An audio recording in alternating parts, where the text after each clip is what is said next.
Assalamualaikum warahmatullahi wabarakatuh. Innal hamdalillah nahmadu wa nasta'inu wa nastaghfiruh wa na'udzu billahi min shururi anfusina wa min sayyiati a'malina may yahdihillahu fala mudilla lahu wa may yudlil fala hadiya lahu. Asyhadu an la ilaha illallah wahdahu la syarika lahu wa asyhadu anna Muhammadan abduhu wa rasuluh. Allahumma sholli wa sallim wa barik ala Muhammad amma ba'du.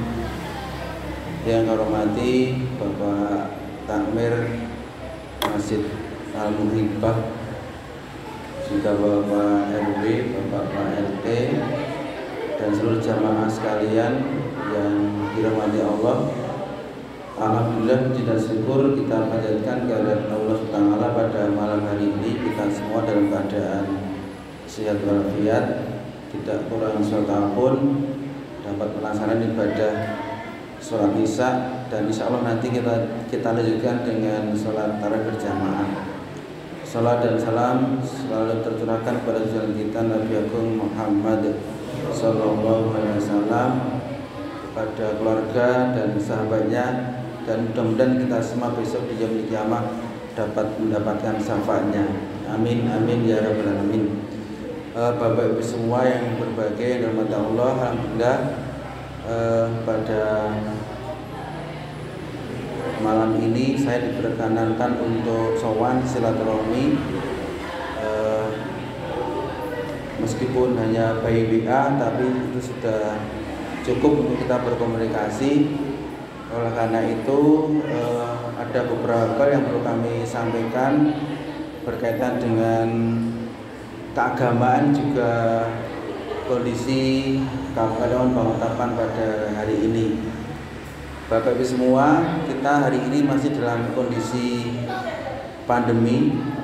Oleh karena itu sebagai orang Islam, kita diajarkan untuk melakukan ikhtiar, juga kesabaran.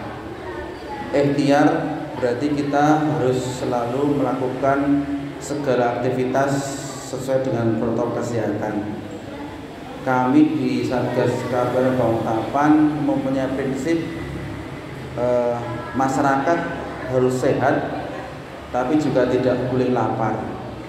Sehingga pengalaman setahun Bangkalan yang terbanyak kasus di Kabupaten Bantul, kami mengambil kebijakan silakan masyarakat mau mengadakan kegiatan apapun, sosial, budaya, keagamaan, ekonomi, yang penting syaratnya hanya dua. Yang pertama, protokol kesehatan, pakai masker, jaga jarak, menghindari kerumunan, dan yang kedua, pesertanya terbatas. Sehingga hari ini, mulai kemarin kita di depan kecamatan mengadakan pasar Ramadan yang diikuti oleh beberapa UKM, juga kita batasi agar tidak terlalu banyak berkerumun, dan itu bisa jalan. Kemudian berkaitan dengan usaha batiniah kita sebagai umat Islam, kalau istilah sekarang itu teknik menghibur diri, karena kami banyak mendapatkan cerita ketika pandemi ini menimpa beberapa keluarga, bahkan ada yang saya meninggal, itu merupakan sesuatu yang mengguncangkan jiwa. Malam pertama kemarin Ramadan, ada seorang bapak yang menjadi tulang punggung keluarga di Dusun Kalangan, sementara ibu dan dua anaknya ibu rumah tangga. Ketika sang suami ke Jakarta sebagai PNS, tahu-tahu pulang sudah dikabari meninggal dunia karena COVID. Ini sesuatu yang sangat menguncangkan. Oleh karena itu, agar kita tetap mempunyai keistiqomahan dan kesabaran, ada satu ayat yang dulu waktu saya sering ketika masih menjadi anggota Pemuda Muhammadiyah itu sering berkunjung ke beberapa masjid. Ada satu ayat yang sering saya sampaikan, dan ayat itu berhenti saya sampaikan di majelis ketika waktu itu 2006 ada gempa bumi di Bantul. Suratnya saya lupa, tapi insya Allah redaksinya seperti ini. A'udzubillahi minasyaitonirrajim.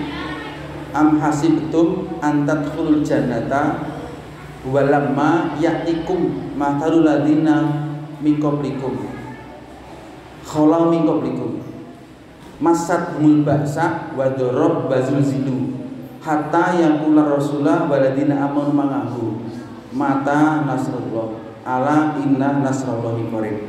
Kurang lebih ayat seperti ini. Jadi saat ini sedang pandemi, oleh karena itu kurang lebih arti dari ayat ini adalah am hasibtum an tadkhulul jannah. Jangan kamu itu mengira bisa masuk surga. Walama ya'tikum, sementara belum pernah menimpa kepada kamu mathalul ladzina khalau min qablikum, kejadian yang serupa seperti umat-umat yang terdahulu. Masathumul ba'sa, mereka ditimpa malapetaka, wadzarra dan kesengsaraan, wazulzilu dan keguncangan jiwa. Hatta yaqular rasulah, sampai Rasul sendiri mengatakan waladzina amanu ma'ahu, dan orang-orang yang beriman yang bersamanya, mata nasrullah, mana ini pertolongan dari Allah. Sampai Nabi dan para sahabat berkata seperti itu. Tetapi Allah kembali mengingatkan, ala inna nasrallahi qarib. Ingatlah bahwa pertolongan dari Allah itu sangat dekat. Nah, Bapak Ibu, jadi 2006 ini 2021. Jadi sudah berapa tahun itu? Saya baru menyampaikan ayat ini di mimbar ini saya pertama kali menyampaikan setelah gempa 2006. Karena waktu gempa itu saya juga hampir menjadi duda. Istri saya 40 hari kemana-mana harus saya gendong. Rumah saya separuh hancur. Dan alhamdulillah kita bisa survive, dan karena memang lebih banyak yang sengsara dari saya. Ini sebagai landasan keimanan kita, landasan batiniah bagi kita. Pandemi ini memang betul-betul memukul semua kegiatan kita. Bagaimana kita tidak putus asa, tetap sabar. Secara lahiriah kita melakukan protokol kesehatan, secara batinnya kita juga harus sabar. Kemudian di ayat yang di hadis yang lain, Nabi juga mengatakan umatku akan terbagi menjadi 73 golongan dan hanya satu yang selamat. Dalam satu hadis dikatakan siapa Rasulullah yang selamat? Dalam satu hadis dikatakan redaksinya itu al-jamaah. Kemudian pada redaksi yang lain ma'ana alaihi washabi. Kemudian disingkat pada saat ini dua hadis ini, yang satu al-jamaah redaksinya, yang satu ma'ana alaihi washabi, disingkat menjadi ahlus sunnah, sehingga menjadi ahlus sunnah wal jamaah. Disingkat lagi menjadi aswaja. Jadi ahlus sunnah wal jamaah ini tidak menunjuk pada golongan tertentu atau orang tertentu, tapi pada sikap, komitmen dan keimanan yang disebut dengan ahlus sunnah Nabi dan para sahabat. Jadi oleh karena itu Bapak Ibu semua, mari kita kembali kepada sunnah-sunnah, karena memang contoh kecil saja, karena memang saya nggak tahu juga, beberapa ustadz itu kadang-kadang mungkin karena menyesuaikan dengan kondisi jamaah atau bagaimana, kadang-kadang ketika pengajian itu rata-rata yang disampaikan itu hanya tipis-tipis, hanya misalnya begini, ketika ada perayaan Maulid Nabi, Isra Mi'raj, itu rata-rata isinya hanya ayo sergap ibadah, ayo sergap sedekah, ayo sergap sholat. Itu betul, tapi bagaimana materinya rodok jero sithik itu loh. Makanya selama saya di camat ini, ketika ada pengajian, sebelum Bapak Ustadz naik, mesti saya genjot dulu. Pak Ustadz, ini panitia sudah mengeluarkan biaya banyak. Tolong materinya nanti yang disampaikan rodok mentes timbang biasanya, saya bilang gitu.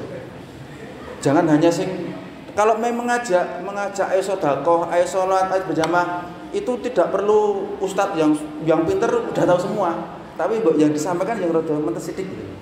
Artinya biar kecerdasan umat itu ada akselerasi. Karena kebetulan bapak saya sering ditimbali pengajian, sering berkelakar kepada saya, "Le, aku kini kon ngisi pengajian Maulid Nabi misalnya, ya puter kaset.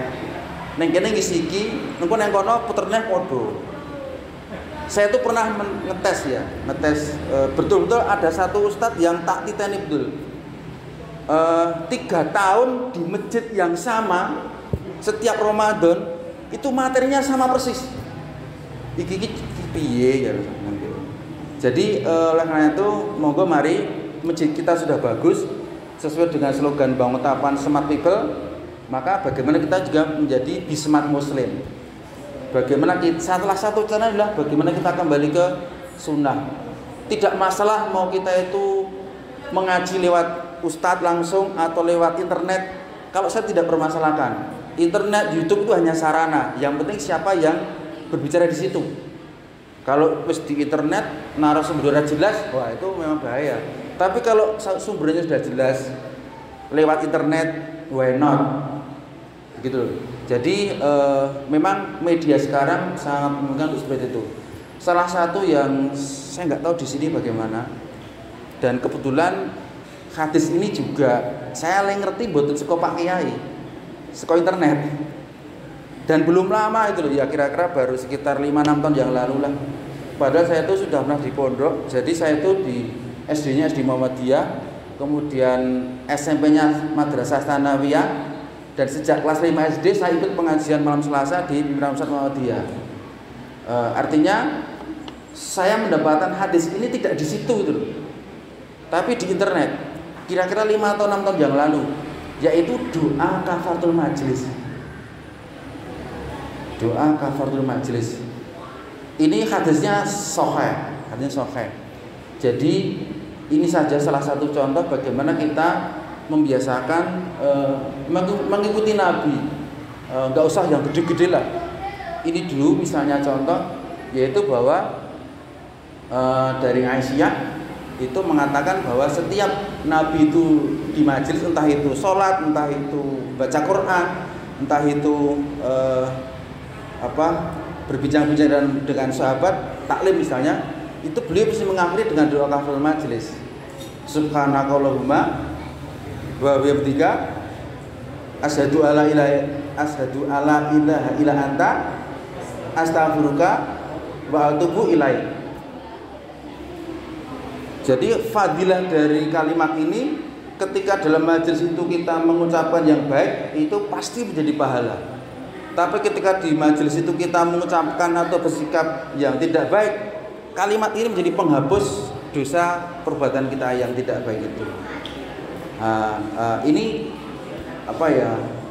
di mana-mana ternyata belum begitu menyenah, atau belum begitu budaya. Padahal ini jelas-jelas sunnah Nabi. Masih banyak beberapa sunnah yang lain yang kadang-kadang kenapa sih tidak kita sampaikan yang betul-betul sunnah gitu loh. Saya kemarin masih baru kemarin sore dari malam pertama itu saya masih dengar lagi, kenapa yang disampaikan bukan hadis yang sahih, kenapa yang menurut Ustadz itu hadisnya dhaif bahkan palsu, yaitu man fariha bidukhuli Ramadan haramamlu jasadu ngelaniron. Sing sapa wong seneng tekane bulan Ramadan haramamlu jasadu, diharamkan jasadnya dari api neraka. Penak men nggih, ming seneng tok bebas dari neraka. Padahal hadis yang sahih itu man shoma ramadhana imanan wahtisaban ghufira lahu ma taqaddama min dzambi. Ini yang sahih. Jadi bagaimana nanti kalau di ONCI itu ternyata imanan dan wahtisaban itu jeruk banget. Nanti mungkin dari ustaz yang lain bisa menjelaskan. Nek dhisik zaman kula cilik puji-pujian itu iman dan wahtisaban itu ngarteke sing sapa wengi poso krana iman lan ngarep-arep ganjaran. Itu cara Jawa nih. Tapi kalau kita mau membaca lebih detail lagi di beberapa tafsir hadis, misalnya Ibnu Katsir atau siapa, itu di situ ternyata pemahamannya lebih dari itu. Dan ketika kita itu mengetahui makna yang betul, itu akan mempunyai daya memotivasi kita lebih kuat gitu loh, lebih kuat. Gitu. Saya kira itu Bapak Ibu yang bisa kami sampaikan, dan mudah-mudahan masjid yang megah ini nanti bisa makmur. Dan berkali-kali saya sampaikan, kalau masjid ini pengen makmur, maka takmir harus mau memakmurkan jamaahnya. Bagaimana jamaah mau memakmurkan masjid kalau takmir tidak mau memakmurkan jamaahnya? Ya contoh, kalau di depan kita yang deket itu seperti Jogokarian lah. Kalau sana kan dananya sudah tidak terhitung, jadi ketika ada jamaah yang punya utang, jamaah yang statusnya miskin atau yatim, itu tidak usah lagi memikirkan bagaimana mau makan. Dari takmir sudah ikut memikirkan. Nah ini di masjid ini juga saya pikir perlu mencontoh yang seperti di Jogokarian, sesuai dengan kemampuan kas kita, karena ini juga masih proses pembangunan, tapi insya Allah ini hubungan saling memakmurkan ini kalau nanti bisa terjalin, insya Allah nanti para jamaah juga dengan senang hati ikut ikut memakmurkan masjid.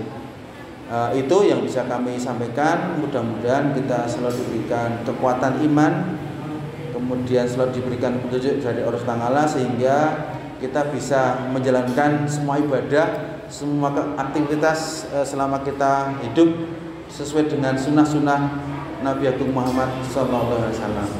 Dan besok saatnya kita dipanggil menghadapnya, kita diberikan predikat husnul khotimah. Amin amin ya rabbal alamin. Ada salah, mohon maaf. Saya akhiri. Wassalamualaikum warahmatullahi wabarakatuh.